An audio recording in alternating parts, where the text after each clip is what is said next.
Hello everyone, welcome to GATE Academy Plus. मैं हूं उमेश साहू और मैं आपको पढ़ा रहा हूं engineering mechanics. Okay dear, last class में हमने जॉइंट मेथड के कंसेप्ट के ऊपर डिस्कशन किए हुए डियर, और कुछ कंसेप्चुअल प्रॉब्लम की भी डिस्कस किया मैंने आपके साथ। Conceptual problem number 1, conceptual problem number 2। Clear है? मैंने जॉइंट मेथड के कंसेप्ट को कैसे आपको अप्लाई करना है इसके लिए मैंने बहुत ही बेसिक से आपसे डिस्कस किया हुआ डियर, है ना। बहुत ही बेसिक से पढ़ाया है जॉइंट मेथड के कंसेप्ट को, राइट। बिल्कुल स्टेप बाय स्टेप आपको कैसे अप्लाई करना चाहिए जॉइंट मेथड के कंसेप्ट को for the analysis of given truss structure, much better for the analysis of given plane truss structure, क्योंकि हम लोग प्लेन ट्रस स्ट्रक्चर का ही एनालिसिस करने वाले डियर। क्लियर है? तो मैं एकदम से जीरो से आपको सिखाया डियर। मैं ये मान के चला हूं कि आपको कुछ भी नहीं आता है, वेरी फर्स्ट टाइम पढ़ रहे होंगे ट्रस्ट, ऐसा मान के मैं चला हूं और बिल्कुल उस वे में मैं आपको कंटेंट प्रोवाइड किया हूं। तो मुझे उम्मीद है डियर कि आपको ज्वाइंट मेथड का कंसेप्ट पूरा का पूरा क्लियर हो गया होगा। ओके, और conceptual problem number 1, conceptual problem number 2, इन दोनों प्रॉब्लम्स को, है ना, सॉल्व करने के बाद आपका जो एक कॉन्फिडेंस लेवल है वो बहुत ही बेहतरीन हो गया होगा ज्वाइंट मेथड के कंसेप्ट के ऊपर। क्लियर बात है? तो चलिए मैं प्रॉब्लम की सेशन को आगे बढ़ाता हूं और नेक्स्ट प्रॉब्लम की डिस्कस करता हूं डियर। ओके, इस प्रॉब्लम को भी आप देखोगे, यहाँ पे एक प्रॉब्लम लिया हूं मैं, इस प्रॉब्लम को भी ना मैं ज्वाइंट मेथड से सॉल्व करने जाऊंगा। ओके, और आपको देख के ऐसा लग रहा होगा जिस तरह से यहाँ पे देखो प्लेन ट्रस का स्ट्रक्चर दिया हुआ है ना, तो ये कंसेप्चुअल प्रॉब्लम 1 की तरह दिख रहा होगा आपको, राइट। तो कंसेप्चुअल प्रॉब्लम 1 की तरह दिख रहा है, तो ये तो सर वही प्रॉब्लम हो गया ना, वही प्रॉब्लम हो गया। बट जरूर मैं कुछ तो डिफरेंट बातें करने वाला हूं डियर आज, है ना। तो ये तभी पता चलेगा जब आप लेक्चर्स के साथ बने रहेंगे एंड तक। क्लियर? तो वो क्या बातें हैं जो मैं डिफरेंट बातें करने वाला हूं, है ना, वो तभी पता चलेगा जब आप पूरे लेक्चर के साथ एंड तक बने रहते हैं। क्लियर है जी? ओके, तो चलिए रीड करते डियर, क्या कहते हैं क्वेश्चन। ओके, क्वेश्चंस में आप देखोगे a truss is composed of members AB, BC, CD, AD and BD as shown in figure। Clear? ये जो ट्रस का स्ट्रक्चर है, राइट, नंबर ऑफ मेंबर से, जिस तरह से यहाँ पे दिया हुआ है कौन कौन से member, AB, BC, CD, AD, इन सभी मेंबर से कंपोज्ड होके बना हुआ ये ट्रस का structure. The vertical load of 10 kilonewton is applied at point D। Okay, अब यहाँ पे ये भी देखोगे कि ये जो पॉइंट D है, जिसको मैं क्या बोलने वाला हूँ, ज्वाइंट, क्या बोलने वाला हूँ, ज्वाइंट। इस ज्वाइंट D में 10 किलोन्यूटन का लोड भी अप्लाई हुआ है डियर। बिल्कुल क्लियर सर, आगे बढ़िए। The magnitude of force in kilonewton in member BC is, right, कि इस BC मेंबर में फोर्स का मैग्नीट्यूड कितना होगा, ये आपसे पूछा हुआ है डियर इस क्वेश्चन में, राइट। और ये जो क्वेश्चन है गेट मैकेनिकल इंजीनियरिंग 2019 में फ्रेम किया हुआ क्वेश्चन है डियर, राइट। मतलब ये कॉम्पिटिटिव एग्जाम का क्वेश्चन है ये। क्लियर है? और कॉम्पिटिटिव एग्जाम के क्वेश्चंस को जब आप सॉल्व करने जाते हो ना डियर, तो वैरायटी ऑफ प्रॉब्लम्स जो होते हैं वो काफी बढ़ जाते हैं। अरे बस समझ में, प्रॉब्लम्स की जो वैरायटी होंगे डिफरेंट वे में पूछने का, वो काफी मतलब चांसेस बढ़ जाते हैं, राइट। तो मैं जो कंसेप्चुअल प्रॉब्लम लिया था, ठीक वही प्रॉब्लम है ये, ठीक है। तो यहाँ पे आप देखोगे अभी गेट एग्जाम में पूछा हुआ क्वेश्चन है, तो कुछ तो इसमें लॉजिक वाली बात होगी, देखते हैं वो क्या लॉजिक वाली बात है। ओके, तो सबसे पहले तो इस टाइप के जो क्वेश्चन होते हैं डियर, है ना, इसको हम लोग न्यूमेरिकल डाटा क्वेश्चन बोलते हैं, राइट, जिसमें फिल इन द ब्लैंक्स करके आपको ऐसा क्वेश्चंस का फॉर्म देखने को मिलेगा। मैग्नीट्यूड पूछ रहा है यहाँ पे, मैग्नीट्यूड जस्ट निकालोगे और इस फिल इन द ब्लैंक्स में आप पुट कर देते हो। इस तरह के गेट एग्जाम में क्वेश्चंस आते हैं, न्यूमेरिकल डाटा क्वेश्चंस। तो जो गेट एग्जाम अपीयर कर ले होंगे तो उनको एक आइडिया होगा। क्लियर? और जो अपीयर करने वाले होंगे इन फ्यूचर, है ना, तो आपको पता रहना चाहिए कि इस टाइप की न्यूमेरिकल डाटा क्वेश्चन आते हैं डियर, है ना, फिल इन द ब्लैंक्स वाले।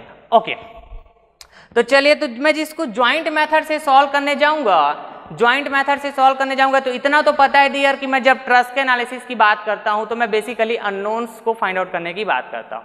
क्या फाइंड आउट करने की बात करता हूं जी? अननोन्स को। ठीक है, तो यदि मैं उन अननोन्स के बारे में बात करूं कि वो क्या क्या अननोन्स होते हैं, तो आपका जवाब होना चाहिए सर एक्सटर्नल रिएक्शन और internal reaction. Sir external reaction और इंटरनल रिएक्शन। तो यदि मैं उन अननोन्स को फाइंड आउट करने के लिए, है ना, ट्रस के स्ट्रक्चर का जब मैं एनालिसिस करने जाऊंगा तो मेरा एनालिसिस वाले पार्ट को मैं चाहूं तो, है ना, दो पार्ट में डिवाइड कर सकता हूं डियर। ठीक है, यदि मैं पहला बोलूं तो क्या बोल सकता हूं, मैं यहाँ पे ज्वाइंट मेथड के कंसेप्ट की बात कर रहा हूं। ठीक है, जस्ट फॉर सिंप्लीफिकेशन ऐसा बोल सकता हूं मैं, एक्सटर्नल एनालिसिस पहला पार्ट। ठीक है, और इस एक्सटर्नल एनालिसिस में भी मैं क्या करूंगा, अननोन को ही फाइंड आउट करूंगा जी, ऑब्वियस है। ठीक है, क्या फाइंड आउट करूंगा, अननोन को फाइंड आउट करूंगा। तो अननोन मेरा क्या होगा बताइए, तो एक्सटर्नल रिएक्शन। तो एक्सटर्नल रिएक्शन क्या होगा sir, external support reaction, external support reaction. और external support reaction, if the external support reaction is nothing but R, तो मैं आर को क्या बोलूंगा, नंबर ऑफ सपोर्ट रिएक्शन। तो ये क्या है मेरा, अननोन होगा डियर। क्या होगा बताइए, अननोन होगा। क्या होगा, अननोन। इसको मैं यहां पे बताता हूं, ये क्या होगा मेरे लिए, अननोन होगा, अननोन। क्लियर बात है क्या, ओके, ये कवर हो रहा है ना। ठीक है, ये फिर जब मैं एक्सटर्नल एनालिसिस करने जाऊंगा तो मेरे लिए अननोन क्या होगा, number of external support reaction. Clear, ये पहला पार्ट हुआ। जब मैं दूसरे पार्ट की बात करूंगा, है ना, तो मैं कह सकता हूं जो दूसरा पार्ट होगा मेरा क्या होगा डियर, इंटरनल एनालिसिस।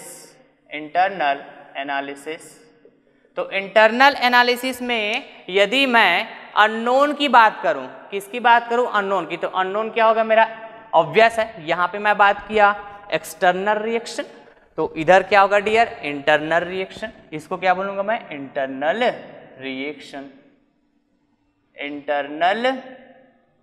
रिएक्शन। ठीक है, और इंटरनल रिएक्शन मतलब इंटरनल रिएक्शन फोर्स। क्लियर है क्या, और इंटरनल रिएक्शन फोर्स मतलब मेंबर फोर्स। और मेंबर फोर्स कौन सा फोर्स कैरी करता है तो आपको पता होना चाहिए डियर, एक्सियल फोर्स, राइट। जितना नंबर ऑफ मेंबर्स उतना number of axial force. Clear बात, एक मेंबर है तो वो मेंबर सिर्फ एक ही एक्सियल फोर्स कैरी करेगा, स्टार्टिंग से बताते आ रहा हूं मैं, राइट। तो इंटरनल एनालिसिस करने जाऊंगा तो नंबर ऑफ अननोन कितना होगा, तो if the number of member is m, तो ये m मेरा क्या हो जाएगा बताइए डियर, अननोन हो जाएगा। क्या हो जाएगा, अननोन हो जाएगा, अननोन। क्लियर बात है क्या, ओके डियर। नाउ तो देखिए, तो आपको पता है डियर कि हम लोग परफेक्ट ट्रस का एनालिसिस करते हैं। कौन से ट्रस का एनालिसिस करते हैं, परफेक्ट ट्रस का। और परफेक्ट ट्रस में भी उस ट्रस के स्ट्रक्चर को क्या होना चाहिए, प्लेन होना चाहिए। क्या होना चाहिए, प्लेन होना चाहिए, ठीक। तो गिवन ट्रस का स्ट्रक्चर, ठीक, प्लेन परफेक्ट है कि नहीं, परफेक्ट है कि नहीं। तो आप पहले तो चेक कीजिए, पहले क्या कीजिए, चेक कीजिए। और आपको कैसे चेक करना है, मैंने आपको इक्वेशन बताया हुआ है। क्लियर बात है जी। और परफेक्ट ट्रस को हम लोग क्या बोलते हैं बताइए, तो रिजिड ट्रस, है ना। तो उसके लिए मैंने आपको इक्वेशन बताया डियर, है ना। और यहाँ पे मैं यदि चेक करके नहीं बता रहा हूँ तो ऑब्वियस है डियर, ये ट्रस के स्ट्रक्चर जो मैं अभी सॉल्व करने जा रहा हूँ, है ना, ये परफेक्ट ही है। आप चेक करके देखिएगा। क्लियर बात है क्या, ओके। तो हाँ सर ठीक है, एक्सटर्नल एनालिसिस और इंटरनल एनालिसिस ऐसा तो मैं बोल पाऊंगा। पूरे ट्रस के स्ट्रक्चर के एनालिसिस को यदि मैं दो पार्ट में डिवाइड करूंगा तो बेसिकली तो अननोन ही तो फाइंड आउट करने की बात होती है, तो यही अननोन्स तो फाइंड आउट करता हूं मैं। Okay sir, fine.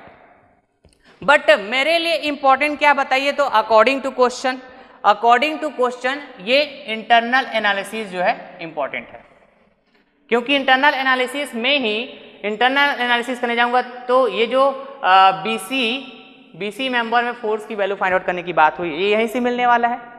क्लियर बात है, आप बने रहिएगा वीडियो के साथ, है ना। कुछ तो डिफरेंट बातें जानने को मिलेगा, देखिए। तो चलो तो आपको पता है मैं ज्वाइंट मेथड से सॉल्व करने जाता हूं तो सबसे पहला काम क्या होगा मेरे को, है ना, ये पहला पार्ट जो बोला हूं इसमें मैं एक्सटर्नल सपोर्ट रिएक्शन की वैल्यू फाइंड आउट करता हूं, ठीक है। तो चलिए तो क्या करता हूं मैं, फिर यहाँ पे क्या क्या सपोर्ट रिएक्शन आएंगी, ये क्या बताइए, रोलर सपोर्ट है क्या, तो ये हो जाएगा RAY, ठीक है। ये क्या बताइए, हिंज सपोर्ट है मतलब RCX, और ये क्या हो जाएगा बताइए RCY। इसको मैं पहले फाइंड आउट करता हूं जी, ओके। तो यहां पर मैं बात करूंगा, सबसे पहले यदि मैं बात करूं तो समेशन Fx इक्वल टू 0, मतलब स्टैटिक इक्विलिब्रियम इक्वेशन यूज करने वाला हूं। तो ये वाला बात भी आप हमेशा याद रखिएगा डियर, कोई भी प्लेन ट्रस का स्ट्रक्चर आप देखोगे, कोई भी प्लेन ट्रस का स्ट्रक्चर, उस प्लेन ट्रस स्ट्रक्चर को यदि आप बॉडी कंसीडर करते हो, एक बॉडी, और प्लेन ट्रस मतलब एक बॉडी को जैसे मैं डिफाइन करता हूँ प्लेन बॉडी, स्पेस बॉडी, तो प्लेन ट्रस स्पेस ट्रस मैं जस्ट रिलेट करके बताया था आपको। तो यदि मैं इस होल ट्रस की स्ट्रक्चर को कंप्लीट बॉडी कंसीडर करूं, ओके, तो ये प्लेन बॉडी होगा, और प्लेन बॉडी में देखोगे कुछ ना कुछ फोर्स का सिस्टम तो आपको दिखेगा जो इसमें अप्लाई हुआ रहेगा। तो कोई भी प्लेन ट्रस के स्ट्रक्चर जब आप एनालिसिस करने जाओगे तो वो प्लेन ट्रस का स्ट्रक्चर को यदि आप एक कंप्लीट बॉडी कंसीडर करोगे डियर, है ना, तो आप देख पाओगे कि उसमें जो फोर्स का सिस्टम अप्लाई हुआ रहेगा वो नॉन कंकरेंट होगा, ऑलवेज नॉन कंकरेंट होगा डियर। क्लियर बात है सर, कैसे, तो यहां पे आप देखिए तो RAY, RCY, RCX सपोर्ट के कारण कुछ ना कुछ तो रिएक्शन आएगा, और सपोर्ट कुछ भी हो सकता है, मैं आपको पहले ही बताया हुआ है, राइट। सपोर्ट कुछ भी हो सकता है वो हिंज भी हो, यदि हिंज भी होता तब भी यहाँ पे दो रिएक्शन आता, और दो रिएक्शन आता तो आप देखोगे ये कंकरेंट नहीं है, कैसा है, नॉन कंकरेंट है। प्लेन बॉडी में अप्लाई हुआ है तो coplanar non concurrent force system, coplanar non concurrent force system. Clear. तो मैं कह सकता हूं, इस पॉइंट को नोट कीजिएगा कि मैं कह सकता हूं कि any given plane truss structure is always subjected to coplanar non-concurrent force system. I again repeat, any given plane truss structure is always subjected to coplanar non-concurrent force system. Clear बात है जी, ओके ओके सर, फाइन। तो sir यदि hinge होता तब, hinge support होता तब, तो पहले तो मैं आपको बोल दिया कि ये जो सपोर्ट होता है वो कुछ भी हो सकता है, लेकिन हम कौन से ट्रस का एनालिसिस करते हैं, ठीक है, कौन से ट्रस का एनालिसिस करते हैं डियर, परफेक्ट ट्रस का एनालिसिस करते हैं, रिजिड ट्रस का एनालिसिस करते हैं, जो मैं पहला लेक्चर में मैंने आपको बता के रखा हुआ है, इक्वेशन को सेटिस्फाई करना चाहिए, तो उस इक्वेशन में आप सेटिस्फाई करा के देखिए पहले, राइट, उस इक्वेशन में सेटिस्फाई करा के देखिए। तो कई बार ऐसा होगा, जैसे मैं यहाँ पे हिंज सपोर्ट और रोलर सपोर्ट की बात किया हूं तो ये परफेक्ट है बोल रहा हूं, रिजिड बोल रहा हूं, क्लियर है, इक्वेशन के बेसिस पे। तो कई बार ऐसा भी होगा कि दोनों सपोर्ट हिंज दिखेगा, आप देखोगे जब क्वेश्चन बनाने जाओगे, गेट का क्वेश्चन या फिर कोई भी प्रैक्टिस क्वेश्चन जब बनाने जाओगे तो दोनों साइड हिंज दिखेगा, हिंज सपोर्ट दिखेगा, तो इसका मतलब आप ये मत समझिएगा कि वो परफेक्ट नहीं हो सकता, इसका मतलब बिल्कुल ये मत समझिएगा कि वो रिजिड नहीं हो सकता। क्लियर बात है, आपको चेक करके देखना है डियर, आपको चेक करके देखना है, आ रही बात समझ में। तो यहां पर तो ये जो ट्रस की स्ट्रक्चर लिया हूं ये कैसा है बताइए, तो परफेक्ट है, रिजिड है, आप चेक कर सकते हो, ठीक। तो ऑलवेज रिमेंबर कि कोई भी गिवन प्लेन ट्रस का स्ट्रक्चर हमेशा coplanar non concurrent force system से सब्जेक्टेड होता है। इसीलिए हम लोग जब अननोन्स को, किसको, एक्सटर्नल एनालिसिस में जब अननोन्स को फाइंड आउट करने जाते हैं, इस आर को फाइंड आउट करने जाते हैं, एक्सटर्नल रिएक्शन फोर्स को फाइंड आउट करने जाते हैं, तो हम 3 स्टैटिक इक्विलिब्रियम इक्वेशन यूज करते हैं। और आपको पता है कि coplanar non concurrent force system यदि किसी बॉडी में अप्लाई होता है तो अननोन को फाइंड आउट करने के लिए मेरे पास 3 स्टैटिक इक्विलिब्रियम इक्वेशन होता है डियर, ओके। तो इस बात को हमेशा याद रखिएगा। तो इस प्लेन बॉडी में, इस प्लेन ट्रस की स्ट्रक्चर में एक्स डायरेक्शन में मैं फोर्स देखता हूं तो क्या बताइए, तो एक ही फोर्स है RCX, नेगेटिव एक्स डायरेक्शन मतलब -RCX इक्वल टू 0। तो मैं कह सकता हूं डियर कि ये क्या हो जाएगा बताइए तो R C X equal to 0, बिल्कुल कह सकता हूं मैं, है ना जी। इस माइनस आर से एक्स इधर ले जाऊंगा तो R C X equal to 0 ना। ओके सर फाइन, आगे बढ़िए। Summation F Y equal to 0, तो वाई डायरेक्शन में नेट फोर्स क्या होना चाहिए, 0 होना चाहिए, इस इक्वेशन का मीनिंग है। तो ये क्या हो जाता है R A Y C Y, R A Y positive, R C Y positive minus 10 newton का, है ना, 10 किलो न्यूटन का फोर्स इक्वल टू 0। तो ये हो जाएगा R A Y plus R C Y equal to 10।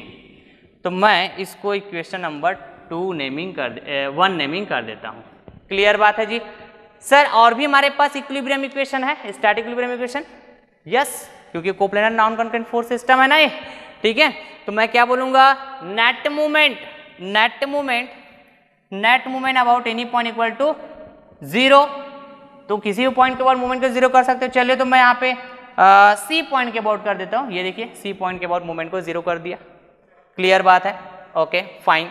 अब सी पॉइंट के अबाउट मूवमेंट की बात करूंगा तो R C X R C Y के कारण तो मूवमेंट 0 हो जाएगा, आर ए वाई के कारण आएगा movement.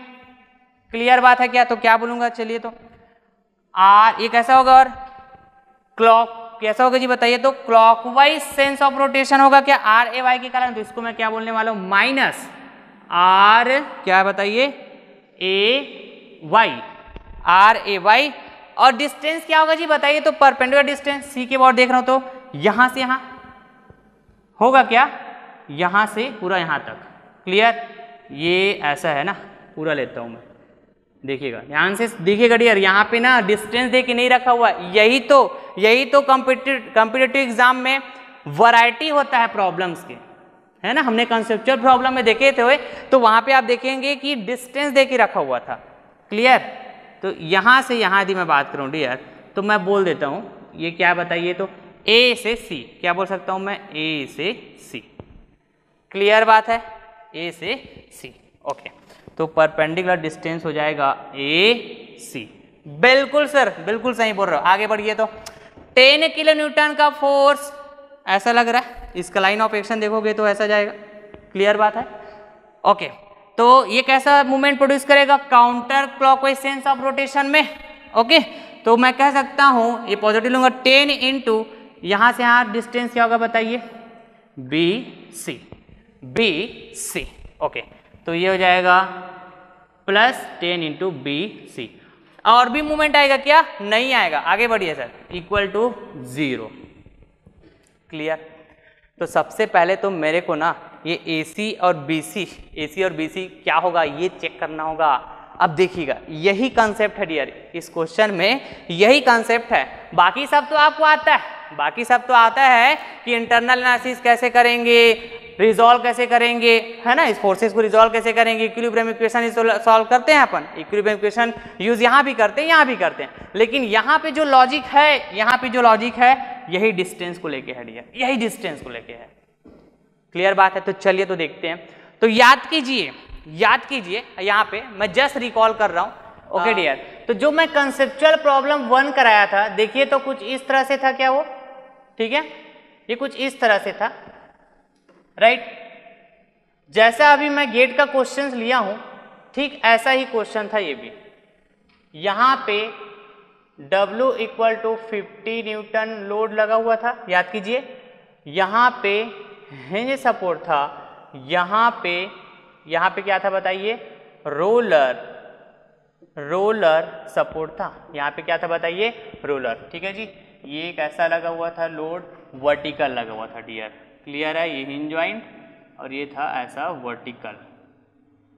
W equal to 50 newton, ठीक। आपको क्वेश्चंस में दिया हुआ था ये वाला साइड 3 मीटर, ठीक, ये वाले साइड दिया हुआ था 3 मीटर, करेक्ट बात है। एज वेल एज ये वाला साइड आपको दे के रखा हुआ था 3 मीटर। क्लियर, ऐसा कुछ था क्या, ओके ना। अब देखेंगे ये ड्यू टू सिमेट्री, ये इनके एंगल्स की बात करूं, कौन सा ट्रायंगल में, ये वाला ट्राइंगल, तो यहाँ पे कुछ ऐसा था ABCD और ये कैसा था 90 डिग्री था, ठीक है।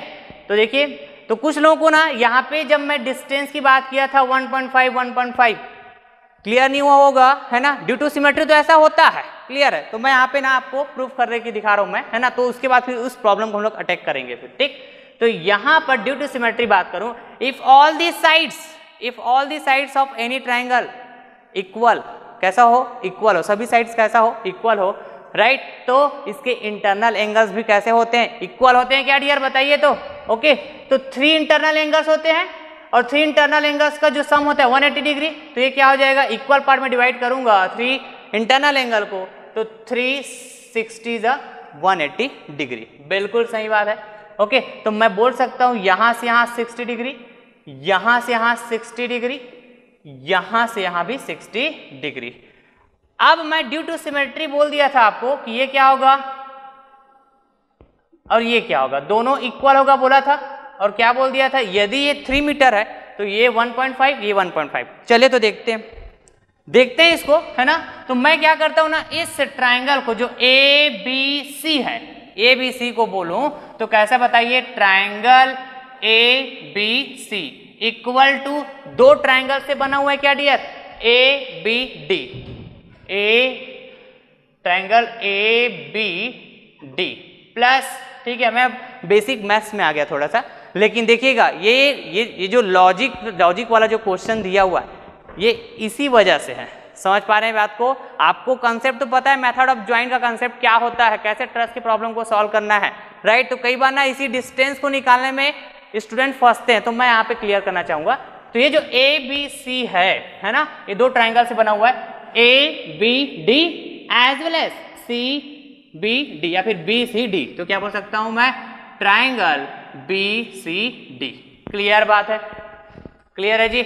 यदि मैं ABD की बात करूं तो ये कैसा है बताइए, ABD जो है ये कुछ इस तरह से है क्या, ठीक है जी, ये क्या बताइए B, ये क्या आपका A और क्या है ये D है, ठीक। यदि मैं इसकी बात करूं तो ये कैसा बताइए, तो ये कुछ इस तरह से है, इस तरह से है डियर, ये कैसा है C, ये है B और ये है क्या बताइए D, ठीक।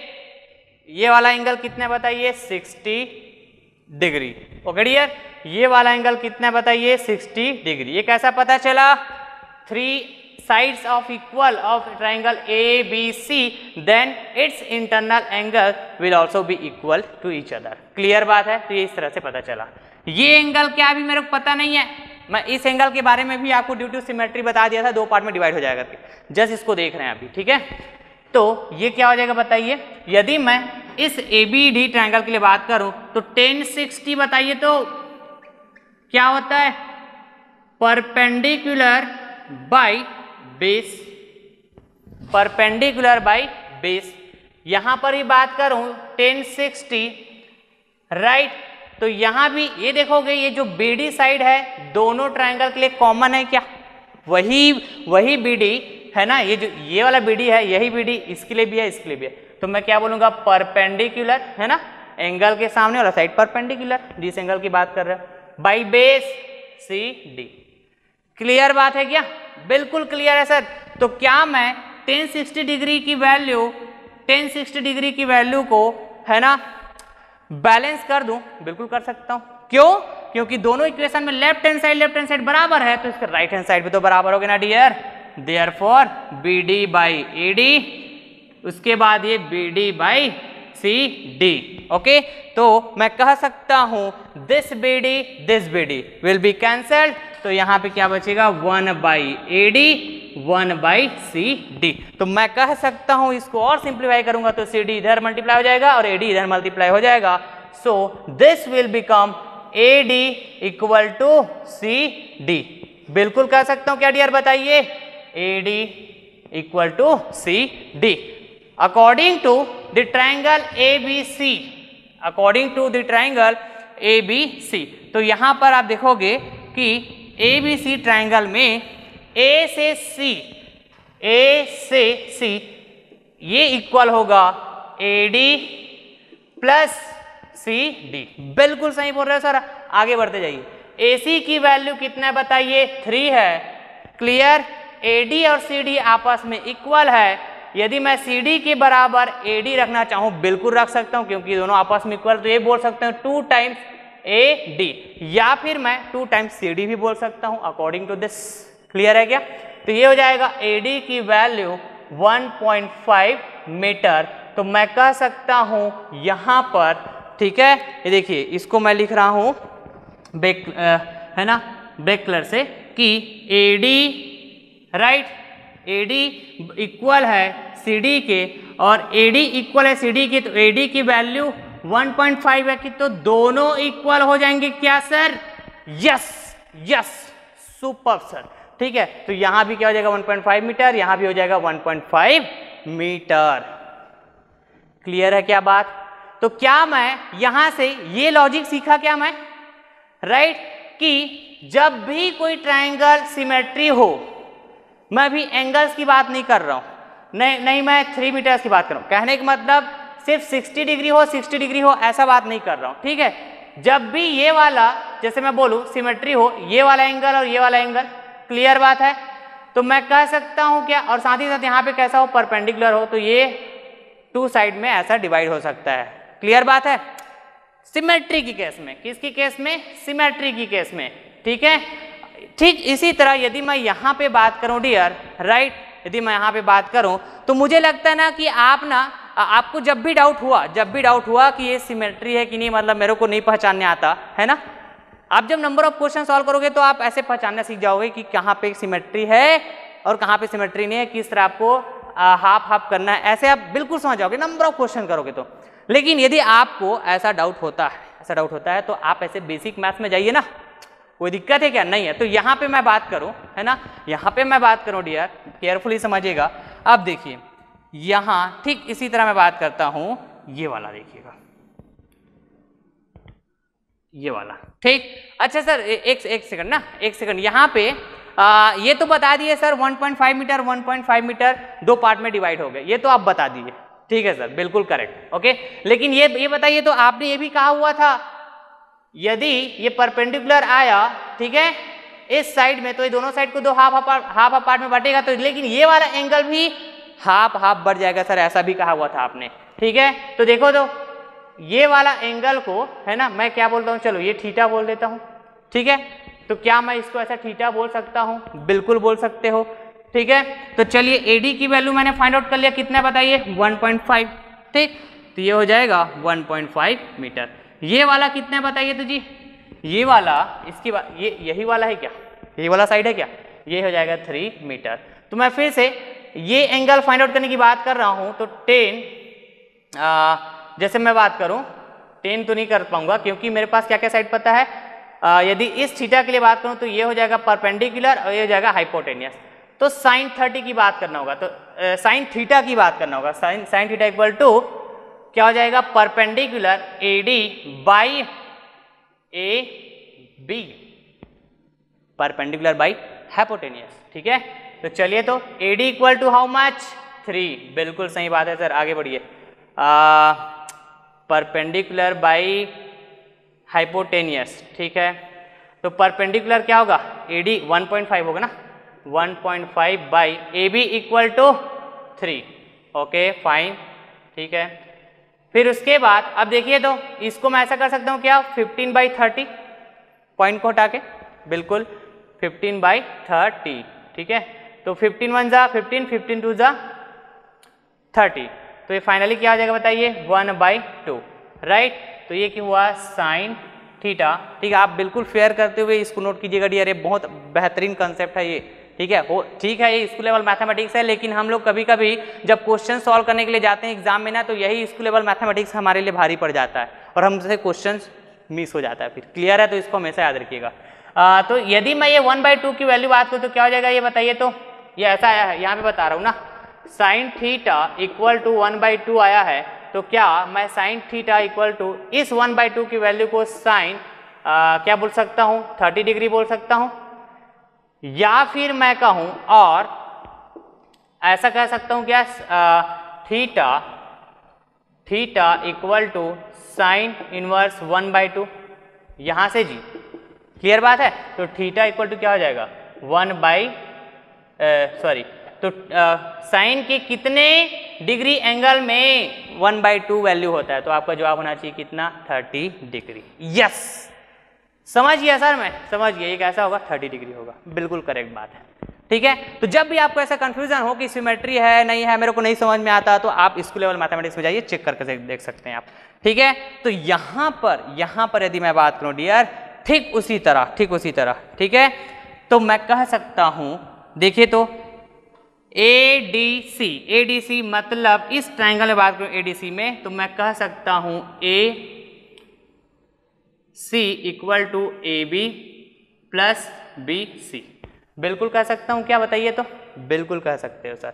ठीक है, जैसे उधर बात किया, और मैं बोल रहा हूं ये क्या है, सिमेट्री है। कैसा है, सिमेट्री। तो चलिए, मेरे को भी नहीं समझ में आ रहा है ऐसा सिमेट्री करके, मैं भी मान के चल रहा हूँ, तो मैं चेक कर सकता हूँ क्या, कैसे चेक करूंगा, चलिए तो देखते हैं। ये वाला एंगल दिया 45 डिग्री, ये वाला एंगल दिया 45 डिग्री, इस ट्रायंगल को दो पार्ट में डिवाइड करूंगा, राइट। तो क्या बोल पाऊंगा, देखिए तो मैं इसको ब्लैक कलर में यहाँ पे लिख रहा हूँ, ठीक है जी। तो बोल पाऊंगा मैं 10 45 डिग्री, राइट, इक्वल टू इस 45 डिग्री की बात करूँ तो BD बाई AB, क्लियर। और यही 10 45 ये वाले के लिए बात करूं मैं, ठीक है।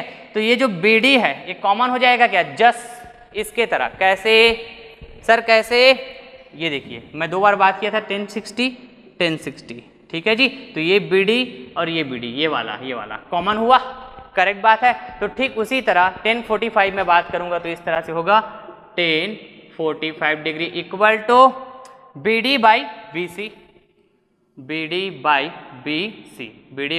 BC, okay. तो क्या मैं इसको ऐसा लिख पाऊंगा, BD by BC equal to BD by AB, ठीक है जी। लेफ्ट हैंड साइड इक्वल तो इसके राइट हैंड साइड भी इक्वल। तो यहां से मैं कह सकता हूं BD कैंसल, ओके। तो यहाँ पे ये AB इधर आ जाएगा, BC उधर चला जाएगा, तो मैं बोल पाऊंगा डियर इसको क्या, बताइए तो, BC इक्वल टू ये B। तो यहाँ पे आप देखोगे ये BC इक्वल टू AB, ये वाला इक्वल हो रहा है डियर, कैसा हो रहा है, इक्वल हो रहा है, इक्वल पार्ट में। तो ये भी कैसा सिमेट्री है, आप कैसा चेक कर पाए, यहाँ से बाय दी ज्योमेट्री, क्लियर बात है, ओके। तो यदि क्लियर है तो मैं यहाँ पे क्या बोल पाऊंगा डियर, बताइए तो, यहाँ पे क्या बोल पाऊंगा, AC इक्वल टू AB और BC इक्वल है ना, तो ये क्या बोल सकता हूँ मैं, AB की जगह मैं BC रख सकता हूँ क्या, और BC पहले से ही है, बिल्कुल करेक्ट बात है सर। तो ये हो जाएगा AC इक्वल टू क्या हो जाएगा, 2 टाइम्स BC, बिल्कुल बोल पाऊंगा, बिल्कुल बोल पाओगे सर आप। तो 2 ये क्या हो जाएगा, BC की वैल्यू बिल्कुल फाइंड आउट कर पाऊंगा कि BC इक्वल टू 2 टाइम क्या हो जाएगा जी, AC बाई 2 होगा ना, AC by 2, okay, AC by 2, clear. तो चलिए फिर यहाँ पे जब मैं मोमेंट अबाउट C की बात किया, राइट, तो मेरे को क्या क्या डिस्टेंस की जरूरत है, AC डिस्टेंस की जरूरत है और BC डिस्टेंस की जरूरत है। तो BC मैं यहाँ पे फाइंड आउट किया हूँ, देखिएगा, ओके। AC तो मेरे को अननोन ही रहेगा मेरे लिए, AC कैसा रहेगा, अननोन ही रहेगा डियर, कैसा रहेगा, अननोन ही रहेगा। और AC क्या है, यहाँ से पूरा यहाँ तक है, क्लियर बात है। तो चलिए, और वो अननोन से मेरे को है ना, मेरे को ऐसा मतलब नहीं डियर, मेरे को है ना, मेरे को मतलब है मैं रिएक्शन फाइंड आउट कर पा रहा हूँ कि नहीं, अननोन को फाइंड आउट कर पा रहा हूँ कि नहीं, मेरे को साइड अननोन का होना है ना, इस साइड का अननोन होना मेरे को इससे कोई मतलब नहीं है, ठीक है। तो ये हो जाएगा R, क्या हो जाएगा बताइए तो, ये उधर जाएगा, तो मैं क्या बोल सकता हूँ, RAY into AC equal to, है ना जी, और यहीं पे रहेगा तो ये हो जाएगा 10 इंटू BC, क्लियर, ऐसा बोल पाऊंगा क्या। फिर यदि मैं इस BC की वैल्यू को पुट किया, ठीक है, इस BC की वैल्यू को पुट किया तो मैं क्या बोल पाऊंगा डियर, है ना, यहाँ पे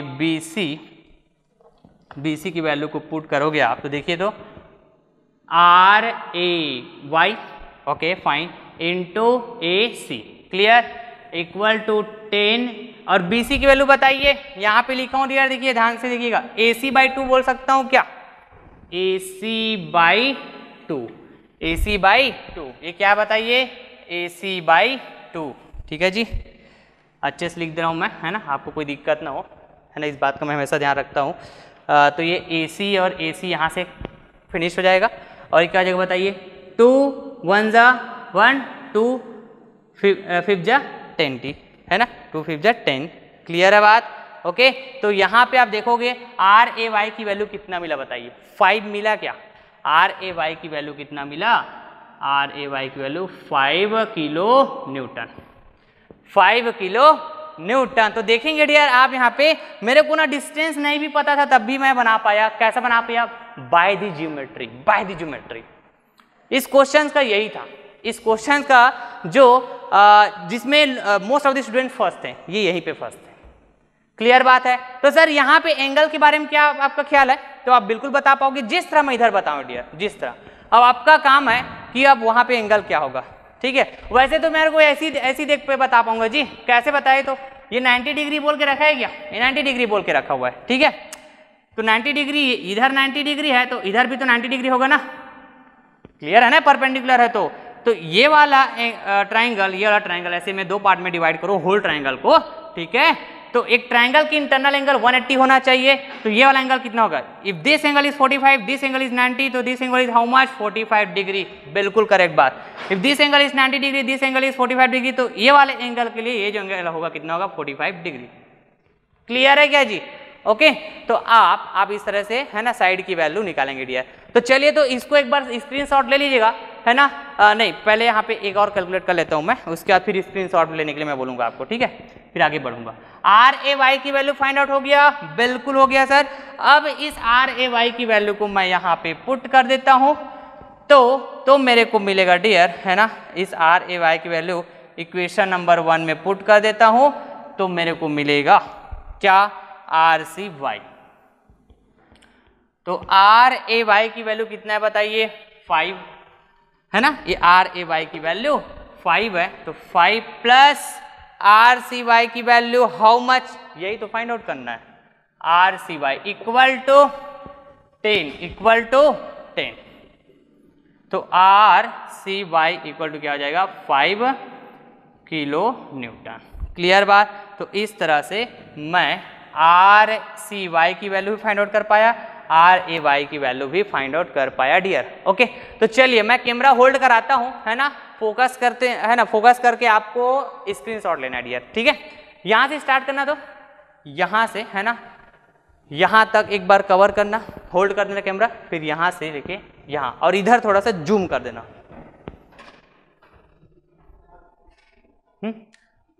हाँ, आराम से घुमाना, ठीक है। मतलब ना यहाँ से यहाँ एक बार देखो, यहाँ से यहाँ एक पार्ट में लेना, या फिर इतना हो जाएगा क्या, देखो तो यहाँ से यहाँ नहीं हो पाएगा, हाँ, आराम से थोड़ा थोड़ा होल्ड कर देना बीच बीच में। ये बहुत ही इंपॉर्टेंट कॉन्सेप्ट है डियर, ठीक है। मैं, ठीक है, ट्रेस के प्रॉब्लम को सॉल्व करने जाऊंगा, वो तो आपको आता है ना, इतने दिन से हम लोग ट्रेस के प्रॉब्लम को सॉल्व करना ही तो सीखे, आप सॉल्व कर लोगे यदि यहाँ पे डिस्टेंस दिया रहता तो, लेकिन यहाँ पे डिस्टेंस को ही फाइंड आउट करना, यही था मेन लॉजिक, ठीक है। और कॉम्पिटिटिव एग्जाम में ऐसे ही क्वेश्चन आते हैं, ठीक है जी। तो चलिए फिर सॉल्व करते हैं, है ना, आप वीडियो के साथ बने रहिएगा। एक और आपको इंपॉर्टेंट कंसेप्ट जानने को मिलेगा लास्ट में, इस प्रॉब्लम के लास्ट में, हो सकता है बीच में भी, है ना, इस लेक्चर के मिड में भी हो सकता है कि आपको कुछ बेहतरीन टाइप का कंसेप्ट जानने को मिले, राइट। यदि मैं लास्ट में बोल दूंगा तो आप फिर क्या करोगे, लास्ट में फॉरवर्ड करके फिर डायरेक्ट वीडियो को देखने लगोगे, है ना। तो मेरे को नहीं पता मैं कहाँ पे डिस्कस करने वाला हूँ, ओके, मेरे को नहीं पता कि मैं कहाँ पर जो न्यू कंसेप्ट आने वाला है आपके लिए, है ना, उसको कहाँ पे डिस्कस करने वाला हूँ, मेरे को नहीं पता। बस आप वीडियो लेक्चर के साथ बने रहेंगे एंड तक, तो बिल्कुल आप उस कंसेप्ट को पाओगे जो मैं एक बेहतरीन टाइप का कंसेप्ट बताने वाला हूँ, क्लियर है, हो गया, ठीक है। तो फिर मैं इधर वाला इरेज करता हूँ फिर, ओके, तो हमारा एक्सटर्नल पार्ट एनालिसिस कंप्लीट हो गया डियर, इधर हो गया था ना, एक्सटर्नल पार्ट एनालिसिस हो गया, मतलब एक्सटर्नल रिएक्शन फोर्स की वैल्यू मैंने फाइंड आउट कर लिया है। अब मैं इंटरनल एनालिसिस करने जाऊंगा, ठीक है। तो इंटरनल एनालिसिस करने जाऊंगा तो मैं क्या फाइंड आउट करूंगा बताइए, तो मेंबर फोर्स को फाइंड आउट करूंगा क्या? यस सर, मेंबर फोर्स बचा हुआ है। तो चलिए तो डियर, राइट,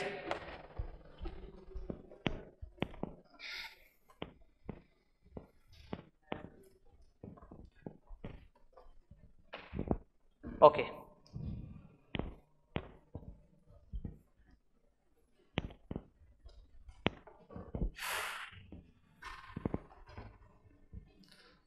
चलिए फिर, ओके। तो मैं इंटरनल पार्ट में आता हूं, अब इधर का तो हो गया है ना, एक्सटर्नल पार्ट में, ठीक है जी।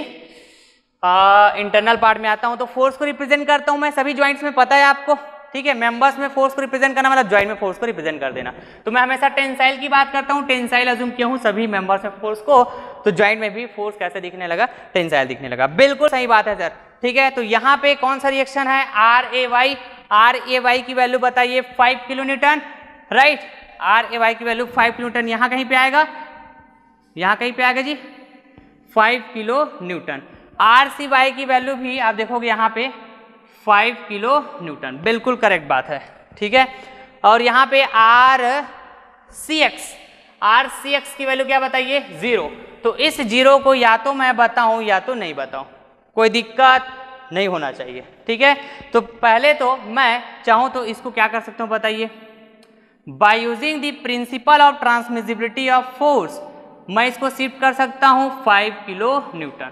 तो हटा दिया यहां से, आता है सबको, इसको है ना, अभी 0 को हटा दूंगा, 0 न्यूटन को, 0 किलो न्यूटन को, तो कोई मतलब कोई फर्क पड़ेगा नहीं पड़ेगा सर, बिल्कुल हटा सकते हो, तो हटा दिया। ये भी शिफ्ट कर देता हूं by using the principle of transmissibility of force, remove कर दिया। कोई परेशानी बिल्कुल नहीं है सर, आगे बढ़िए आप। सेलेक्ट दैट ज्वाइंट, उस ज्वाइंट को सेलेक्ट करेंगे। तो सबसे पहले तो देखेंगे है ना, जब आपको कॉम्पिटिटिव एग्जाम दे रहे हो जाएंगे है ना, तो आपको ना ऐसे सिंगल मेंबर में फोर्स की वैल्यू पूछेगा, सिंगल मेंबर में, क्लियर है जी। तो सिंगल मेंबर में फोर्स की वैल्यू पूछेगा तो थोड़ा सा ना आपको लॉजिकली सोचना रहेगा इधर, ठीक है, लॉजिकली सोचना रहेगा, ठीक। तो मैंने अभी जस्ट लास्ट 2 लेक्चर्स में मैंने conceptual question number 1, conceptual question number 2 big problem लिया था डियर, पूरे मेंबर में एनालिसिस करना सिखाया। क्यों कराया, क्योंकि मैं चाहता था कि पूरे कंसेप्ट पहले आप बिल्टअप कर लो, एक बेसिक फंडामेंटल जो अंडरस्टैंडिंग है ज्वाइंट मेथड का, एक ट्रस्ट के एनालिसिस के ऊपर, ओके, वो आप बिल्टअप कर लो। देन हम लोग फिर देखेंगे, अभी स्टैंडर्ड क्वेश्चन है, ये स्टैंडर्ड क्वेश्चन मतलब ये कॉम्पिटिटिव एग्जाम पूछा गया क्वेश्चन, तो ऐसे क्वेश्चन मैं बोलता हूँ ना, इसीलिए गेट एग्जाम के क्वेश्चन के लिए वरी करने की नीड नहीं है आपको, राइट। एक पर्टिकुलर कंसेप्ट के ऊपर आएगा, राइट, 2 लाइनर 3 लाइनर क्वेश्चन होगा, सॉल्व हो जाएगा। लेकिन मैं थोड़ा सा डिटेलिंग में इसलिए बात करता हूँ ना डियर, ताकि ना आपका जो बेसिक जो कंसेप्चुअल बातें हैं है ना, या फिर मैं बोलूँ जो बेसिक फंडामेंटल अंडरस्टैंडिंग है आपका बहुत बेहतरीन हो, ठीक है। किसी क्वेश्चंस को आप कितने है ना, कितने वे में आप सोच सकते हो कि इस क्वेश्चंस में ऐसा हो सकता था क्या, ऐसा हो सकता था क्या, है ना, इस तरह से आप लोग सोचते हो वैसा एज ए स्टूडेंट, राइट। तो है ना, वैसा जब सोचते हो तो आपको कुछ प्रॉब्लम फेस करना पड़ जाता है। तो इसलिए ना मैं उन प्रॉब्लम्स को सॉल्व करने के लिए, अरे बात समझ में, मैं हमेशा ना डिटेलिंग का बात करता हूँ। कैसे डिटेलिंग का बात करता हूँ, अब यहीं पे आप देख लीजिए, यहीं पे आप देख लीजिए है ना, कि मैं बोल देता डायरेक्ट कि भैया ड्यू टू सिमेट्री हाफ हो गया, तो ऐसा आप करोगे तो इस तरह से आप रिएक्शन फोर्स फाइंड आउट कर सकते हो, मोमेंट इक्वेशन लगा के, बात खत्म हो जाता। अरे बात समझ में, तो जो स्टूडेंट को समझ में आता है सिमेट्री का मतलब वो समझ जाता है, नहीं आता उसका क्या। हाँ, सिमेट्री में ऐसा होता है, बिल्कुल ऐसा समझ जाते हैं आप, लेकिन ऐसा नहीं है डियर। सिमेट्री का कहने का मतलब यह है कि उसका प्रॉपर रीजन है, और प्रॉपर रीजन क्या है देखेंगे बाय द ज्योमेट्री। क्लियर बात, बिल्कुल क्लियर सर, आगे बढ़िए। तो उसके बाद इंटरनल एनालिसिस करने जाऊंगा मैं, तो select that joint which has only 2 unknown force. तो यहाँ पे सिर्फ मेरे को BC मेंबर में अननोन फोर्स पूछने की बात हुई है। तो आपको पता है कि जब मैं ज्वाइंट मेथड के लिए जाता हूँ, ज्वाइंट मेथड से सॉल्व करने जाऊंगा, तो सबसे पहले उस ज्वाइंट को सेलेक्ट करता हूँ, राइट, जो मैक्सिमम 2 अननोन फोर्स कैरी कर रहा हो। तो पहले तो मैं ये देखता हूं कि मेरे को जो फोर्स फाइंड आउट करने की बात हुई है वो कौन से मेंबर में है, बीसी मेंबर में है। और बीसी मेंबर मतलब मेरा जो रिक्वायर्ड फोर्स है वो क्या होगा बताइए, FBC equal to question mark, यही है, यही मेरा रिक्वायर्ड फोर्स है। तो FBC कहाँ पे आ रहा है देखो तो, एक तो ये B ज्वाइंट पे आ रहा है और एक C ज्वाइंट पे आ रहा है। या तो आप B ज्वाइंट से निकालिए या तो आप C ज्वाइंट से निकालिए। FBC की वैल्यू इक्वल होता है, आपको पता है, this FBC will be equal, clear बात है। तो चलिए, तो मैं यदि B ज्वाइंट में बात करता हूं, B ज्वाइंट से यदि मैं FBC की वैल्यू फाइंड आउट करने की बात करता हूं, तो मेरे को ना FAB की वैल्यू पता होना चाहिए, एटलीस्ट FAB की वैल्यू तो पता होना चाहिए, क्योंकि जब मैं B ज्वाइंट को कंसिडर करूंगा समेशन FX इक्वल टू 0 की बात करूंगा तो X डायरेक्शन में ये क्या हो जाएगा, बैलेंस हो जाएगा और FBC के बराबर FAB की वैल्यू हो जाएगा। या तो मैं इस तरह बोल सकता हूं। दूसरा, यदि मैं C ज्वाइंट से BC की वैल्यू फाइंड आउट करने जाता हूं तो मेरे को ना ये CD की वैल्यू पता होना चाहिए, और ये CD की वैल्यू पता होगा तो FCD का जो कॉस्ट कंपोनेंट होगा वो इसके साथ बैलेंस हो जाएगा, समेशन FX इक्वल टू 0 की बात करूंगा तो, और FBC की वैल्यू निकाल लूंगा, वही वैल्यू आएगा। A ज्वाइंट से अब देखिएगा, जब मैं मान लो मैं B ज्वाइंट को सेलेक्ट करता हूं तो B ज्वाइंट को सेलेक्ट करने के लिए एटलीस्ट, है ना, मेरे को FBD पता रहे या मत रहे, एटलीस्ट FAB की वैल्यू तो पता होना ही चाहिए जब मैं B ज्वाइंट की बात करता हूं, क्लियर बात है। तो FAB की वैल्यू, और आपको पता है कि जब मैं ज्वाइंट टू ज्वाइंट कंसिडर करता हूं डियर, है ना, तो हर एक फोर्स, हर एक मेंबर्स में जो फोर्स होते हैं, है ना, वो इंटर डिपेंडेंट होते हैं सबके ऊपर। आ रही बात समझ में? कहने का मतलब FAB की वैल्यू फाइंड आउट करूंगा तो मैं इस ज्वाइंट में जाऊंगा तो BC की वैल्यू फाइंड आउट कर पाऊंगा, BC की वैल्यू फाइंड आउट कर पाया तो मैं इस ज्वाइंट में जाऊंगा तो CD की वैल्यू, आ रही है समझ में? इस तरह से, क्लियर बात है जी। तो आपको देखना रहेगा कि है ना, सबसे पहले तो जब आप ज्वाइंट मेथड से जाएंगे तो पहला काम तो ये होगा कि ऐसे ज्वाइंट को सेलेक्ट करो जिसमें मैक्सिमम टू नॉन फोर्स हो। तो या तो मैं A को सेलेक्ट कर सकता हूं या तो मैं C को सेलेक्ट कर सकता हूं, क्लियर बात है। तो A को सेलेक्ट किया तो AB की वैल्यू पता चलेगा, AD की वैल्यू पता चलेगा, फिर उसके बाद आप B की तरफ आ सकते हैं, A से B की तरफ आएंगे तो आपको ये BC की वैल्यू पता चल जाएगा, क्लियर। उसी तरह यदि मैं C ज्वाइंट को सेलेक्ट करता हूं, दोनों तरीके बता रहा हूं, C ज्वाइंट को सेलेक्ट करता हूं तब मैं, है ना, क्या होगा, ये C ज्वाइंट को सेलेक्ट करूंगा तो डायरेक्ट BC की वैल्यू मिलेगा, लेकिन CD की वैल्यू पता होना जरूरी है मेरे को। तो CD की वैल्यू के लिए इधर जाना पड़ेगा, फिर अब CD के लिए फिर है ना, ये वाला वैल्यू की तरफ जाना पड़ेगा, ये वाले की तरफ जाना पड़ेगा। तो ये काफी लंबा प्रोसेस हो जाएगा, ऐसा मेरे को लग रहा है यदि C ज्वाइंट को सेलेक्ट करता हूं तो। आप देखिए, तो चेक करके देखिएगा आप। तो मेरे को क्या समझ में आ रहा है डियर कि मैं ना A ज्वाइंट को पहले सेलेक्ट करता हूं, यही मेरे लिए ना बेस्ट वे समझ में आ रहा है मेरे को, क्लियर बात है। तो कंसिडरिंग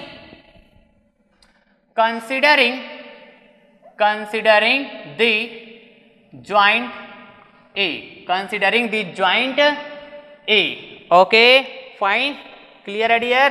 बिल्कुल क्लियर है सर, आगे बढ़िए। तो ये देखिए, तो ज्वाइंट A में मैं बात करूंगा समेशन FX इक्वल टू 0, ठीक है।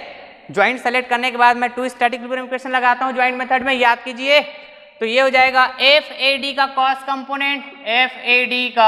कॉस कंपोनेंट मतलब 45 डिग्री प्लस FAB, ये भी पॉजिटिव होगा, ये भी पॉजिटिव होगा, इक्वल टू 0। दो अननोन आ रहा है, फाइंड आउट नहीं कर पाऊंगा। चलिए, तो इसको इक्वेशन नंबर 2 नेमिंग कर देता हूं, बिल्कुल कर सकता हूं। समेशन Fy इक्वल टू 0, तो समेशन Fy इक्वल टू 0 की बात करूंगा मैं, ठीक है। तो यहां पर ज्वाइंट में, ठीक है, तो ये 5 किलोन्यूटन अपवर्ड है, बिल्कुल पॉजिटिव लूंगा। फिर मैं ये AD का साइन कंपोनेंट, तो ये हो जाएगा FAD साइन 45 डिग्री, बिल्कुल क्लियर है सर, आगे बढ़िए आप। तो AD की वैल्यू मैं बिल्कुल फाइंड आउट कर पाऊंगा, मतलब फोर्स इन मेंबर AD, बिल्कुल। तो ये क्या हो जाएगा बताइए, ये साइन 45 मतलब स्क्वायर रूट 2 हो जाएगा, क्या 1/√2 इक्वल टू 5 इधर लाऊंगा तो -5, क्लियर बात है क्या जी? ये क्या हो जाएगा -5, बिल्कुल सर। आगे बढ़िए, तो FAD की वैल्यू आ जाएगा फिर -5 √2, किस में आएगा, किलो न्यूटन में, किलो न्यूटन में। आप है ना, ये निगेटिव आया है, कोई दिक्कत होता है क्या निगेटिव वैल्यू से?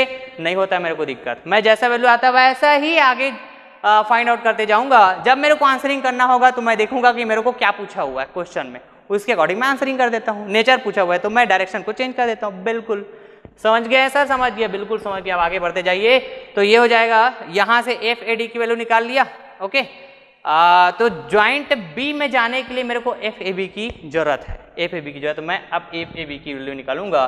तो इस वैल्यू को क्या करूंगा डियर, मैं यहाँ पर पुट करूंगा, यहाँ पर पुट करूंगा तो मेरे को मिल जाएगा, देखिए तो एफ ए बी, ठीक है, एफ ए बी, सॉरी यहाँ पे क्या बताइए, एफ ए डी प्लस में है, यहाँ पे प्लस था, ये माइनस में वैल्यू, तो plus minus minus 5 square root 2 into cos 45 1 by square root 2, cos 45 1 by square root 2 plus F A B equal to 0। अब यहाँ पे देखोगे आप square root 2 will be cancelled, right. अब यहाँ पे बचेगा सिर्फ -5, क्या बचेगा बताइए, ये बचेगा dear -5 plus F A B equal to 0। तो F A B equal to 5 kilo newton. Yes, मेरे को एफ ए बी की वैल्यू मिल गया है।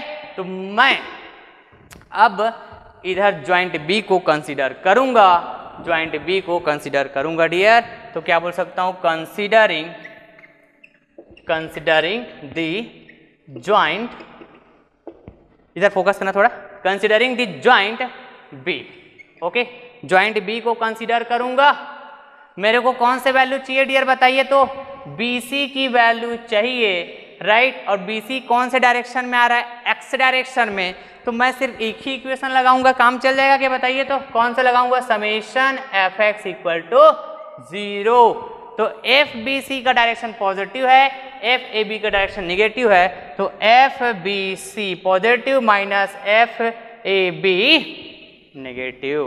क्लियर बात है सर।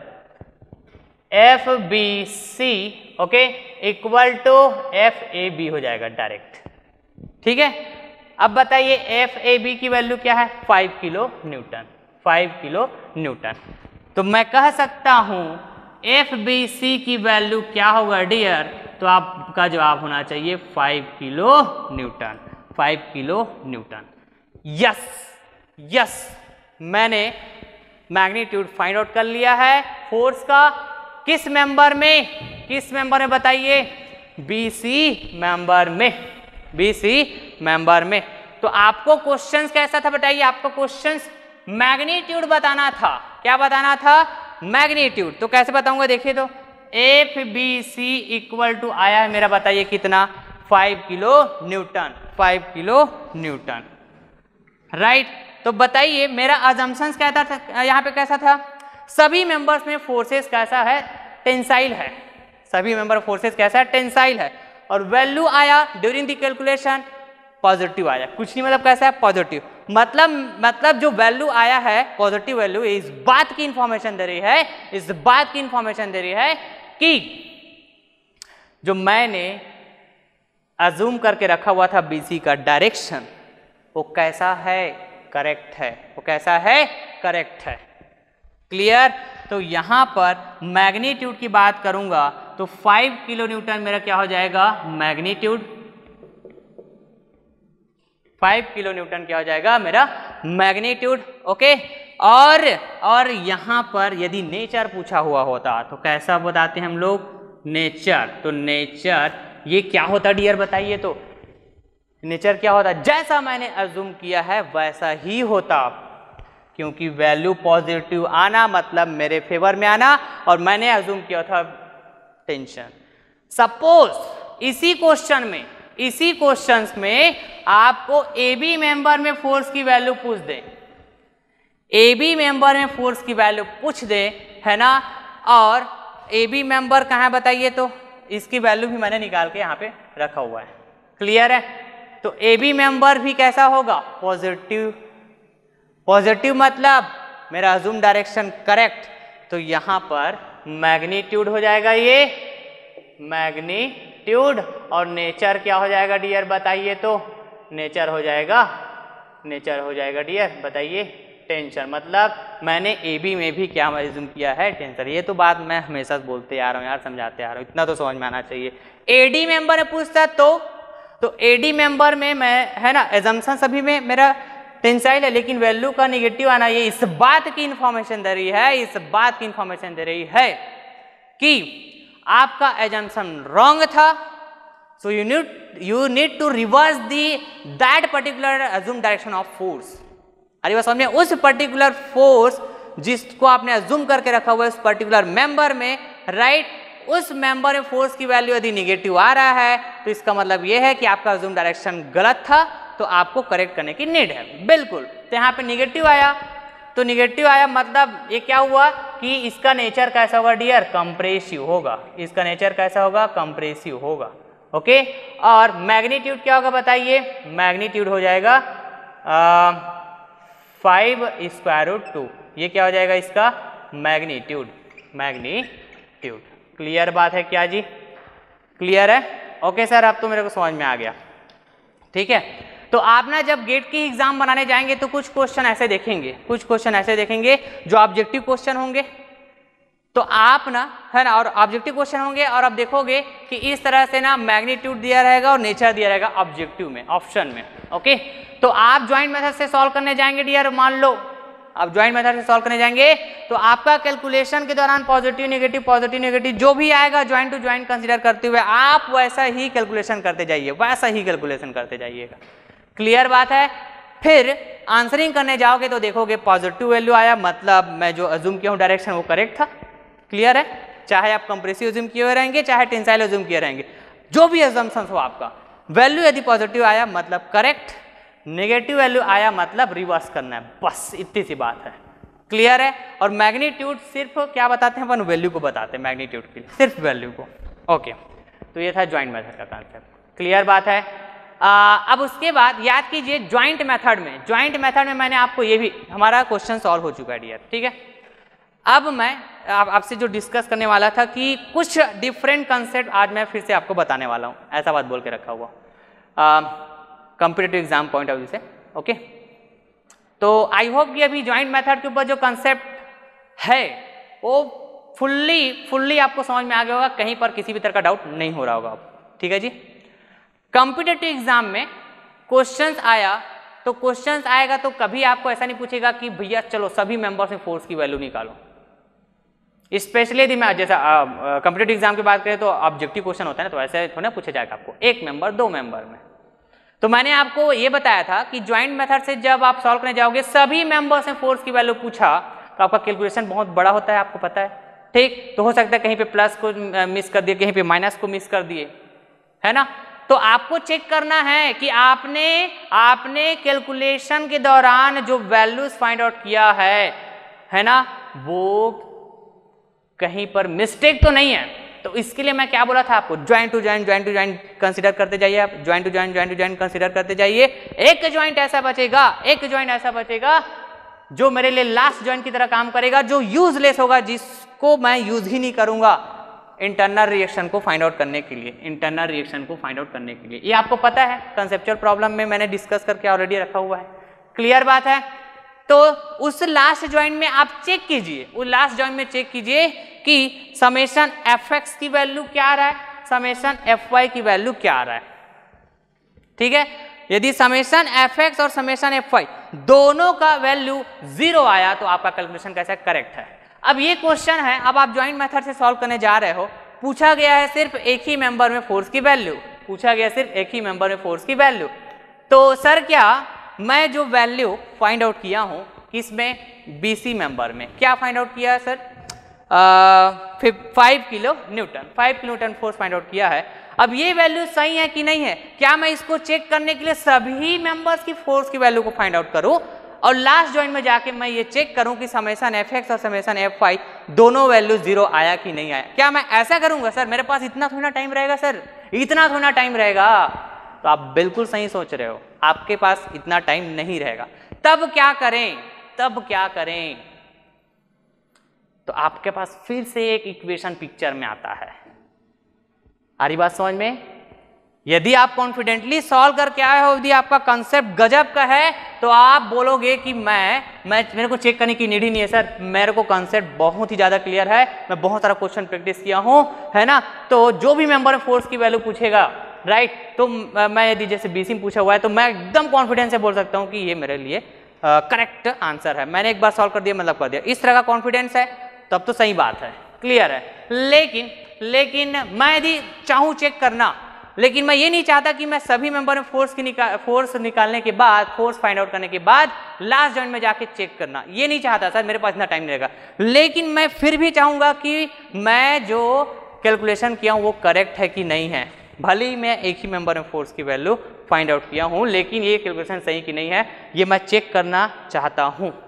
लेकिन मैं ये नहीं चाहूँगा, बिल्कुल सही बात है, मैं ये नहीं चाहूँगा कि सभी मेंबर्स ऑफ फोर्स की वैल्यू निकालो और लास्ट जॉइंट में जाके चेक करो, ये तो प्रोसेस लंबा हो जाएगा। तो यस डियर, आपके पास एक इक्वेशन पिक्चर में आता है, and that equation that is nothing but Lami's equation, जिसको क्या बोलते हैं, लैमिस थ्योरम भी बोलते हैं। और लैमिस थ्योरम मैं आपको पढ़ाया हुआ हूँ डियर, लैमिस थ्योरम मैं आपको पढ़ाया हुआ हूँ। तो चलिए तो फिर लैमिस थ्योरम से सॉल्व करने जाएंगे, ठीक है। तो लैमिस थ्योरम से मैं सॉल्व करने जाऊंगा ना, लैमिस थ्योरम से सॉल्व करने जाऊंगा तो है ना, यहाँ से भी वैल्यू कैसा आएगा, सेम आएगा, कैसा आएगा, सेम आएगा डियर, ठीक है। तो चलिए तो फिर मैं कुछ इरेज कर दूं क्या, आप देख लो एक बार, पहले स्क्रीनशॉट ले लीजिए यहाँ से, ठीक है। कहाँ से मैं लिखना चालू किया था, यहाँ से एक बार लेना ना, यहाँ से लेना इधर तक, और यहाँ थोड़ा सा फोकस कर देना, स्क्रीनशॉट ले लीजिए डियर आप, ओके। फिर मैं लैमिस इक्वेशन से सॉल्व करके बताता हूं आपको।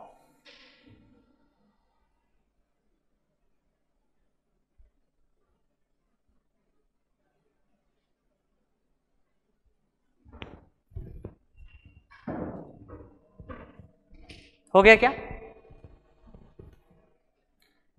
ठीक है। फिर मैं कुछ पार्ट को क्या करता हूं, इरेज करता हूं, और ना ये जो वैल्यू आया हुआ है यही वैल्यू आता है कि हम लैमिस इक्वेशन सॉल्व करते हैं। तो देखिएगा, ध्यान से समझिएगा मैं कैसे सॉल्व करता हूं, ठीक है, ओके।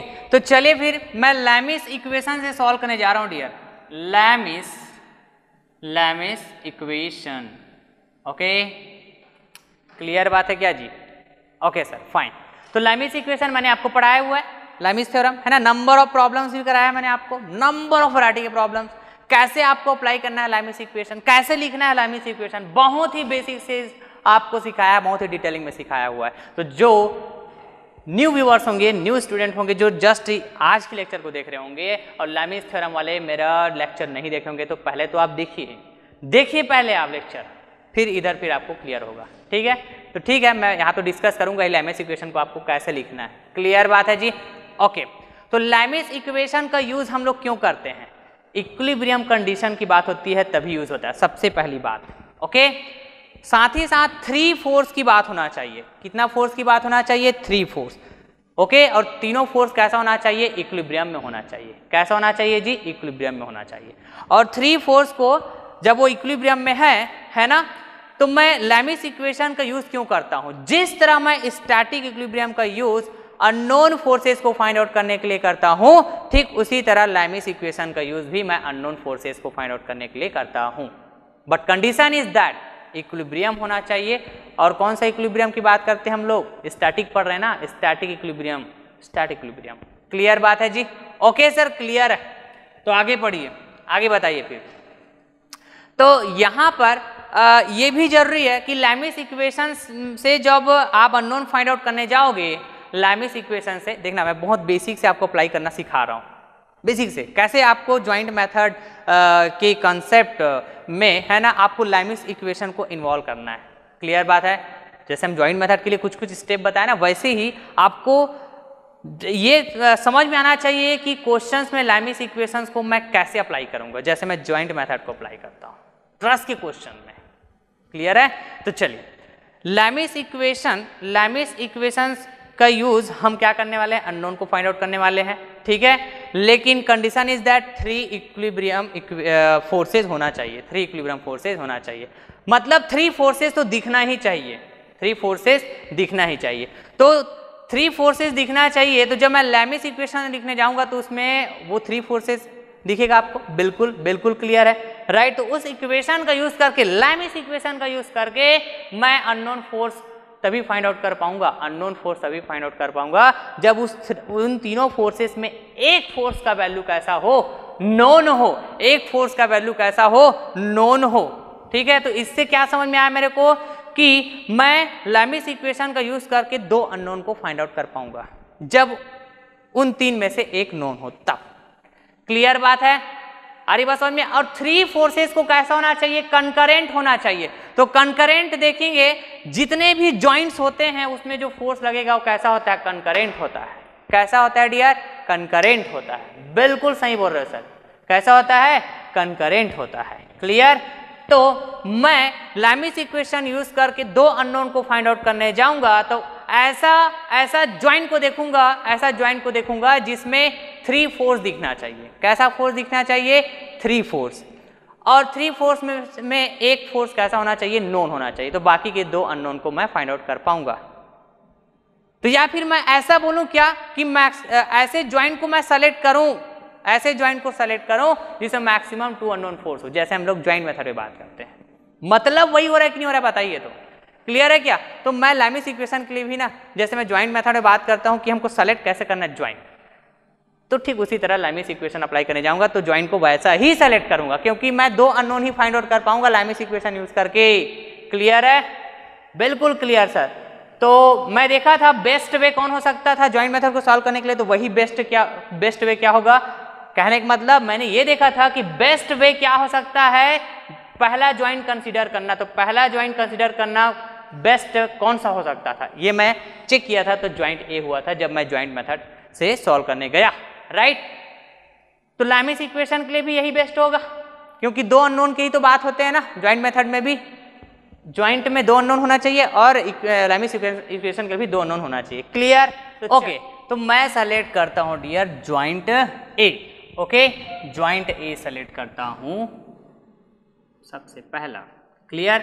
तो इस ज्वाइंट ए में है ना, तो देखिएगा जब भी ज्वाइंट को आप सेलेक्ट करोगे, जब भी ज्वाइंट को आप सेलेक्ट करोगे लैमिस इक्वेशन लिखने जाओगे तब, ठीक है।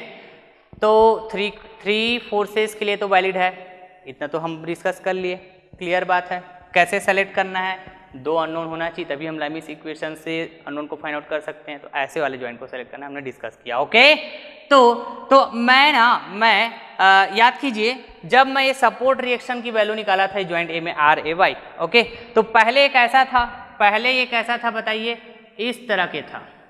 ज्वाइंट में फोर्स को रिप्रेजेंट किया AD और यहाँ पे FAB, ये क्या था 45 डिग्री, ये था ज्वाइंट ए। यहाँ पे सपोर्ट रिएक्शन क्या था बताइए, 5 किलो न्यूटन, ऐसा कुछ था। तो principle of transmissibility of force use करके मैं क्या किया, इसको ऐसा शिफ्ट किया, राइट। तो आप देख पाओगे ये थ्री फोर्स है ना, इस ज्वाइंट ए के लिए ये कैसा है, आउटवर्ड है। कैसा है, आउटवर्ड। तो ऑलवेज रिमेंबर, जैसा कि मैं हमेशा आपको समझाते आ रहा हूं, ये क्या बताइए 5 किलो न्यूटन, 5 किलो न्यूटन। ठीक, कि जब भी आप लैमिस इक्वेशन सॉल्व करने जाएंगे तो तीनों फोर्सेस को या तो आप आउटवर्ड रखिए या तो आप इनवर्ड रखिए। क्लियर है।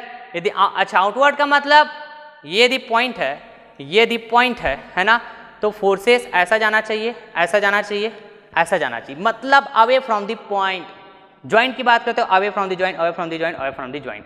या तो आप इस तरह से रखिए या तो इनवर्ड रखिए, पॉइंट की इनवर्ड, यहां से फोर्स आ रहा है towards the point, towards the point, towards the point. Clear, कोई भी एक। अरे बस समझ में, तो मैं यहाँ पे आउटवर्ड प्रीफर करना ज़्यादा, आउटवर्ड रखना ज़्यादा प्रीफर करता हूँ। Clear dear. तो ये हो जाएगा 45 डिग्री, ये हो जाएगा बताइए FAD और ये क्या बताइए FAB। बिल्कुल क्लियर सर। तो यहाँ पे बताइए तो 5 किलो न्यूटन, 5 किलो न्यूटन। ठीक, तो चलिए पहले मैं लैमिस इक्वेशन लिखता हूँ। तो लैमिस इक्वेशन लिखना भी बड़ा इंपॉर्टेंट है, मतलब लैमिस इक्वेशन लिख पाना, वो भी कैसा, सही लिख पाना बड़ा इंपॉर्टेंट है। तो चलिए तो कैसे लिखेंगे, पहले मैं FAB की बात करूं तो लैमिस इक्वेशन जब लिखने जाते हैं तो क्या करते हैं बताइए तो डियर, एक पर्टिकुलर फोर्स और हम क्या बात करते हैं, बचे हुए दो फोर्स, एक पर्टिकुलर फोर्स और बचे हुए दो फोर्स के बीच का साइन एंगल, यही बात करते हैं। तो मैं पर्टिकुलर फोर्स की बात कर रहा हूं एफ ए बी। यदि मैं पर्टिकुलर फोर्स की बात कर रहा हूं एफ ए बी, तो मैं साइन एंगल की बात करूंगा बचे हुए दो फोर्स के बीच का। तो बचे हुए दो फोर्स क्या है, एफ ए डी 5 किलोन्यूटन। तो इन दोनों के बीच का एंगल दो तरह से पॉसिबिलिटी है, राइट। तो देखेंगे ये क्या है बताइए, ये θ1। देखना मैं एक फोर्स के लिए बताऊंगा, राइट, पूरे कॉन्सेप्ट डिस्कस करूंगा। तो आप लैमिस इक्वेशन मेरे साथ यदि पढ़े होंगे lecture number 10, okay, that's fine, that is okay. लेकिन जो न्यू व्यूअर्स होंगे, जो लैमिस इक्वेशन मेरे साथ नहीं पढ़े होंगे और डायरेक्ट ये लेक्चर देख रहे होंगे, ओके, तो यहाँ से और उनको फिर क्लियर हो जाएगा। क्लियर बात है, चलिए यही बात मैं उधर भी डिस्कस किया था, इधर भी डिस्कस कर रहा हूँ। Clear, okay. ये θ1, एक तो ये वाला एंगल पॉसिबल है सर, और एक तो ये वाला एंगल पॉसिबल है। कब, जब मैं फोर्स ए बी की बात करता हूं, एफ ए बी की, particular force F A B बोला, तो बचे हुए दो फोर्स के बीच का एंगल बात करूं। तो देखिए, तो यहां पे ना सर मेरे को ना बड़ा कंफ्यूजन होता है कि मैं साइन θ1 की बात करूं, ओके, या फिर मैं साइन θ2 की बात करूं, बड़ा कंफ्यूजन होता है। तो मैंने आपको एक ट्रिक बताया था, याद कीजिए। तो कौन सा ट्रिक था वो? सबसे पहला काम तो आप एकदम माइंड में बिठा लीजिए कि लैमिस इक्वेशन यूज करने जाएंगे तो या तो आप आउटवर्ड बात करो या तो इनवर्ड बात करो फोर्सेस को। क्लियर बात, बिल्कुल क्लियर। तो इस तरह से पहले तो फोर्सेस को आउटवर्ड रिप्रेजेंट कर दिया है ना, इस ज्वाइंट ए के रिस्पेक्ट में बात करोगे तब। मैं बात कर रहा हूं ए बी फोर्स के लिए, राइट, ये पर्टिकुलर फोर्स ए बी हुआ। तो एंगल, साइन एंगल, ध्यान से सुनना, साइन एंगल ऐसे लेना है आपको, है ना, कि वो जो एंगल है वो आप जिस फोर्स के लिए बात कर रहे हो उसके लाइन ऑफ एक्शन को कट नहीं करना चाहिए, जिस तरह आप आउटवर्ड इनवर्ड दिखा रहोगे उसके अकॉर्डिंग। एक बार और रिपीट कर रहा हूं, है ना, जब मैं किसी पर्टिकुलर फोर्स के बारे में बात करूंगा तो बचे हुए दो फोर्स के बीच का ऐसा एंगल को आपको कंसीडर करना है कि उस पर्टिकुलर फोर्स जिसके बारे में बात कर रहा हूं उसके लाइन ऑफ एक्शन को कट नहीं करना चाहिए वो एंगल, जिस तरह आप फोर्सेस को रिप्रेजेंट करके रखे रहोगे, आउटवर्ड या फिर इनवर्ड। तो मैं यहाँ पे आउटवर्ड रिप्रेजेंट करके रखा हूं। तो यहां यदि मैं बात करता हूं particular force F A B, right, ये इसको ऐसा मैं नेमिंग कर देता हूं, particular force F A B. यदि मैं एफ ए बी की बात कर रहा हूं तो पर्टिकुलर फोर्स ये हुआ जिसके बारे में बात कर रहा हूं, एंगल बचे हुए दो फोर्स, तो ये θ1 पॉसिबल है, θ2। तो देखेंगे ये θ2 एंगल है इन दोनों फोर्स के बीच का, बिल्कुल सही बात। ये θ1 एंगल है इन्हीं दो फोर्सेस के बीच का। तो मैं ये θ1 की बात करूंगा कि θ2 की बात करूंगा। तो θ2 एंगल इस particular force F A B के लाइन ऑफ एक्शन को क्या कर रहा है बताइए डियर, कट कर दे रहा है। क्या कर दे रहा है? कट कर दे रहा है। तो मैं ये वाले एंगल को नहीं लूंगा, ऐसे एंगल को लूंगा जो जस्ट ये कट कर रहा है एंगल θ2 इसके अपोजिट हो, मतलब ऐसे एंगल को सेलेक्ट करूंगा जो उस पर्टिकुलर फोर्स के लाइन ऑफ एक्शन को कट न करता हो। क्लियर? तो यहां पर यदि मैं एंगल की बात करूं, आप स्क्रीनशॉट ले लीजिएगा इसका, ओके। तो मैं यदि यहां पे एंगल की बात करूं और यहां पे एंगल की बात करूं, ओके, तो क्या होगा डियर बताइए, तो क्या होगा? इधर देखिए, तो ये वाला क्या हुआ एक्स एक्सिस, ये वाला वाई एक्सिस, ये 90 हुआ यहां से यहां तक। क्या हुआ बताइए? 90 हुआ, है ना, कहां से कहां तक? यहां से यहां तक 90। ये 45 है, तो ये कितना होगा डियर बताइए? 45 डिग्री। तो if I am talking about F A B, so sine angle how much, कौन सा लूंगा बताइए? 45 डिग्री। बिल्कुल सर, मेरे को समझ में आ गया। आगे बढ़ते जाइए आप। तो मैं आगे बढ़ रहा हूं dear, don't need to worry about. A D, F A D की बात करता हूं तो ये पर्टिकुलर मेंबर हो जाएगा, ये पर्टिकुलर फोर्स हो जाएगा फिर मेरा, ये है ना, जिस तरह ए बी की बात किया था। अब पर्टिकुलर फोर्स क्या होगा बताइए? अब पर्टिकुलर फोर्स हो जाएगा मेरा एफ ए डी। तो बचे हुए दो फोर्स कौन से हुए? 5 kilo newton F A B.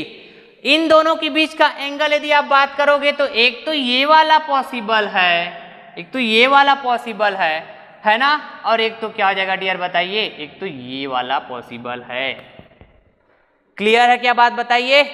तो मैं ये एंगल की बात करूं कि ये वाले एंगल की बात करूं, जब मैं FAD के लिए लाइमलीस इक्वेशन लिखने जाऊंगा तब साइन एंगल मैं लिखूंगा, तो ये वाला एंगल की बात करूं कि ये वाला। तो अब बताइए तो कौन सा एंगल ऐसा है जो इस पर्टिकुलर फोर्स के लाइन ऑफ एक्शन को कट कर दे रहा है, जिस तरह मैंने अभी रिप्रेजेंट किया है फोर्सेस को जो आउटवर्ड है। क्लियर? तो ये वाला एंगल है क्या कट कर दे रहा है, तो मैं कौन सी एंगल की बात करूंगा डियर? ये वाला एंगल की बात करूंगा, ये θ1 एंगल की बात करूंगा, θ2 एंगल की बात नहीं करूंगा। तो फाइंड आउट करता हूं फिर मैं इसको, कितना होगा बताइए?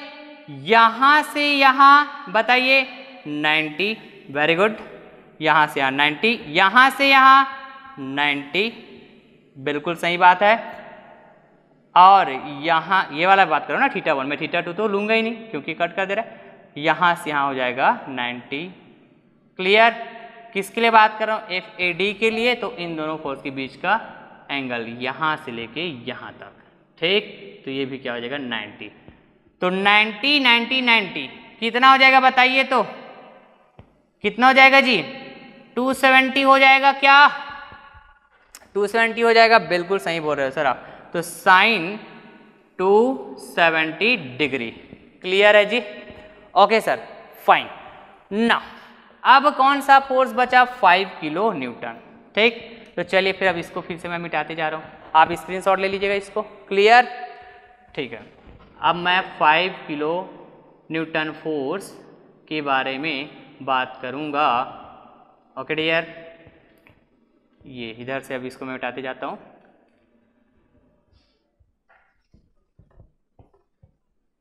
ओके, चलिए अब यहां पे आता हूं। मैं बहुत आराम से इसलिए बता रहा हूं डियर, क्योंकि ना मैं चाहता हूं कि आपका कंसेप्ट ऐसा क्लियर हो ना, ऐसा क्लियर हो कि कोई भी क्वेश्चन आ जाए आपसे सॉल्व होना चाहिए। ठीक है, clear? Okay, 5 kilo newton, 5 kilo Newton. ठीक है, तो 5 किलो न्यूटन ये मेरा क्या आ जाएगा? Particular force. और पर्टिकुलर फोर्स के बारे में बात करूं तो जब मैं साइन एंगल बात करूंगा, कौन सा एंगल बात करूंगा डियर? साइन एंगल बात करूंगा। तो किसके किसके बीच बात करूंगा? FAD FAB, बिल्कुल करेक्ट बात है। तो FAD और FAB इनके लिए साइन एंगल की बात करो, सॉरी जो एंगल की बात करूंगा, तो कौन कौन सा पॉसिबिलिटी हो सकती है बताइए? या तो ये वाला पॉसिबल हो सकता है यहां से लेके यहां, या तो ये वाला पॉसिबल हो सकता है, मतलब ये θ1, ठीक है, और यहां से यहां θ2। तो कौन से एंगल को लूं? कौन से एंगल को लूं सर बताइए? तो अभी तो बताया ना जी, कौन से एंगल को लोगे बताइए? 5 किलो न्यूटन ये हुआ फोर्स, इसका लाइन ऑफ एक्शन ये हुआ, तो ये वाला कट कर दिया, तो मैं θ2 को नहीं लूंगा। कौन सा एंगल लूंगा? ये जस्ट ये वाला एंगल को लूंगा, that is nothing but 45 degree. बिल्कुल सर, अब तो मैं समझ गया, साइन 45 डिग्री। क्लियर है? बिल्कुल क्लियर ना। अब मैं FAB की वैल्यू फाइंड आउट करने जाऊंगा, यदि FAB की वैल्यू फाइंड आउट करने जाऊंगा डियर, राइट, तो मैं यहाँ पे इक्वेशन कैसे फॉर्म करता हूँ याद कीजिए। या तो आप मतलब दो टर्म्स लेके हम इक्वेशन बना सकते हैं, तो this is as per your choice, कैसे बनाते हो आप इक्वेशन। मैं इसको फर्स्ट इक्वेशन बनाता हूँ। तो देखिए, तो FAB divided by sine 45 degree equal to 5 by sine 45 degree. बोल सकता हूँ क्या ऐसा? बिल्कुल बोल सकते हो सर, राइट। तो यहाँ पे ये साइन 45 कैंसिल हो जाएगा डियर, तो मैं कह पाऊंगा FAB equal to 5 kilo newton. Correct? बताइए तो FAB की वैल्यू पहले यही आया था क्या जब मैं ज्वाइंट मेथड से सॉल्व करने गया?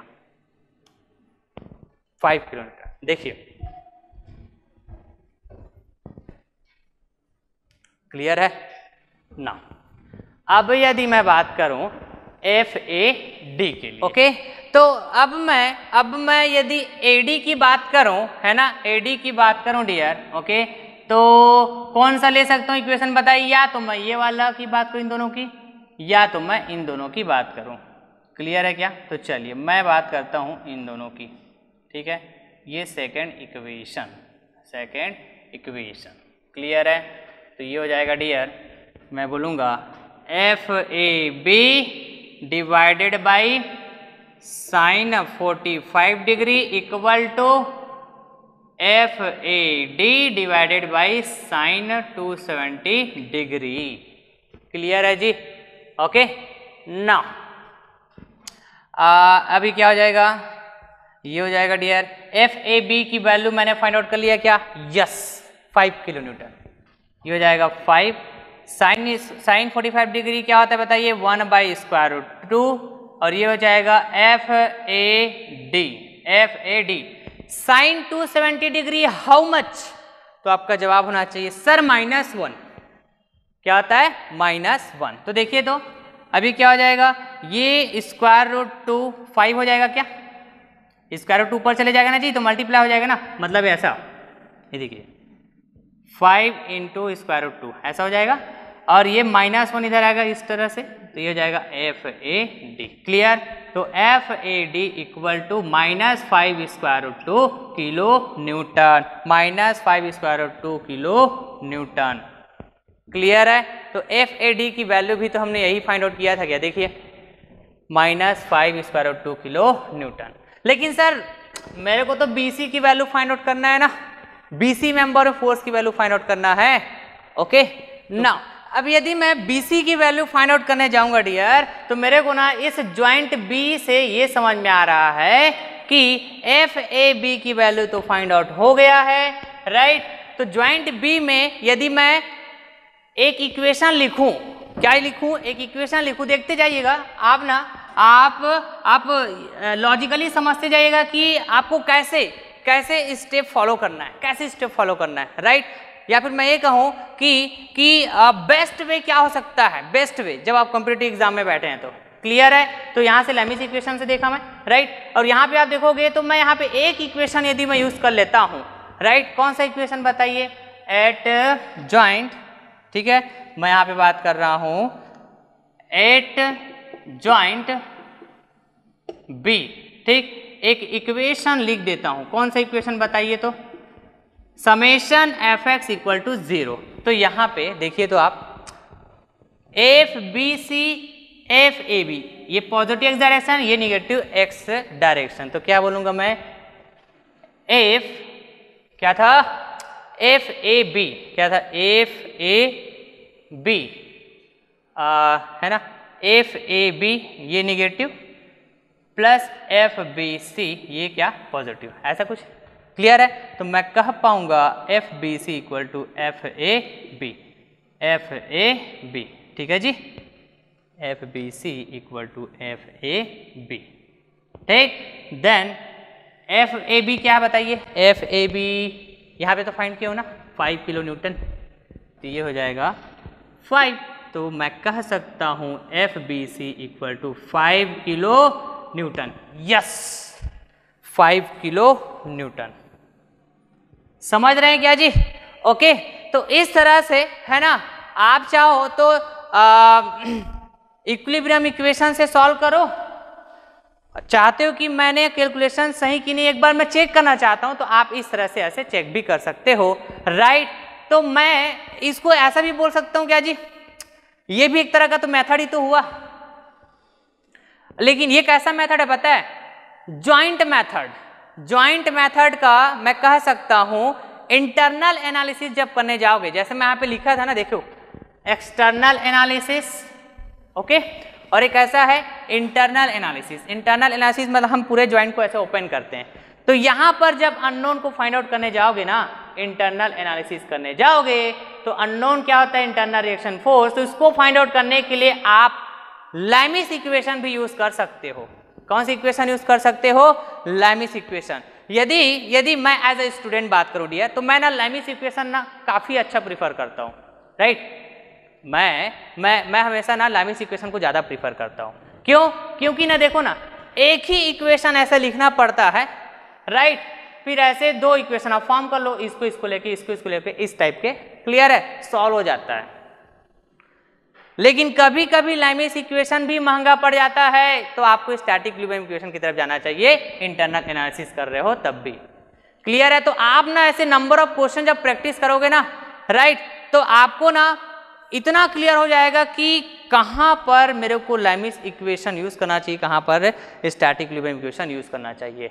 ठीक उसी तरह जब मैंने आपको मॉड्यूल 2 पढ़ाया डियर, तो मॉड्यूल 2 में आपको मैं नंबर ऑफ प्रॉब्लम कराया था और आपको ये भी बताया था कि कैसे, किस तरह के प्रॉब्लम को आपको लाइमेस इक्वेशन की तरफ जाना चाहिए और किस तरह के प्रॉब्लम को स्टैटिक इक्विलिब्रियम इक्वेशन की तरफ जाना चाहिए, मैं बताया था आपको। ठीक है, तो आप याद रखिएगा कि ट्रस स्ट्रक्चर का है ना इंटरनल एनालिसिस करने जाओगे, मतलब अननोन बोले तो इंटरनल रिएक्शन फोर्स, इसको फाइंड आउट करने जाओगे, तो स्टैटिक इक्विलिब्रियम इक्वेशन जो यूज करते हो हर एक ज्वाइंट में, summation Fx = 0, summation Fy = 0, okay, तो आप चाहो तो उसके जगह लाइमेस इक्वेशन भी यूज कर सकते हो, बट आपको लाइमेस इक्वेशन सही तरह से लिखना आना चाहिए। मैंने तो ऑलरेडी पढ़ाया हुआ है, फिर भी यहाँ पे और भी मैंने डिस्कस कर दिया।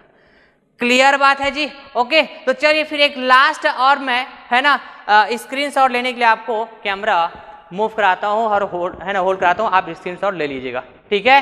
तो जब मैं लाइमेस इक्वेशन सॉल्व करने गया तो आप देखेंगे स्टेप कैसे करोगे, यहाँ से स्टार्ट करोगे, ओके। ये वाला आपका स्टेप फर्स्ट होना चाहिए, ओके। लाइमेस इक्वेशन का देखिए तो ये स्टेप 1 हुआ, स्टेप 1 हुआ कहाँ से यहाँ तक, स्टेप 1 हुआ डियर, ओके। और ये क्या हुआ आपका, ये वाला, ये देखेंगे कहाँ से हुआ ये, हाँ ये स्टेप 1 हुआ और ये हो गया स्टेप 2 और ये हो गया स्टेप 3, ये पूरा लाइमेस इक्वेशन का पार्ट हुआ। क्लियर बात है जी, ओके। और क्या लाइमेस इक्वेशन के लिए ये सब जब आप मान लो जाए यूनिवर्सिटी एग्जाम दे रहे हो, तो क्या एक्सटर्नल सपोर्ट रिएक्शन को पिक्चर में लियो कि नहीं लियो, बताओ, लिए हो ना एक्सटर्नल सपोर्ट रिएक्शन को, तो एक्सटर्नल वाला पार्ट भी तो दिखाना पड़ेगा आपको जब यूनिवर्सिटी एग्जाम देने जा रहे हो तो। और इंटरनल एनालिसिस के लिए आपको ये वाला पार्ट तो दिखाना पड़ेगा, इन दोनों को कम से कम, जो ज्वाइंट आपने यूज किया है, ज्वाइंट ए और कौन सा यूज किया बताइए, ज्वाइंट बी। क्लियर बात है जी, तो चलिए तो फिर आप एक बार स्क्रीनशॉट लीजिए, ओके। और कुछ बताना रह गया क्या, नहीं, आई थिंक सारी चीज तो कवर हो गया।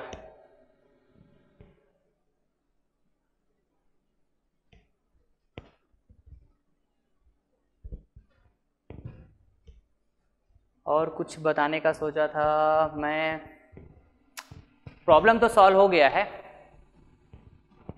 ठीक है। जितना सोचा था मैं आपको जो बताना है सब चीज़ तो बता दिया मैं, है ना, आई थिंक, ओके। हो गया क्या,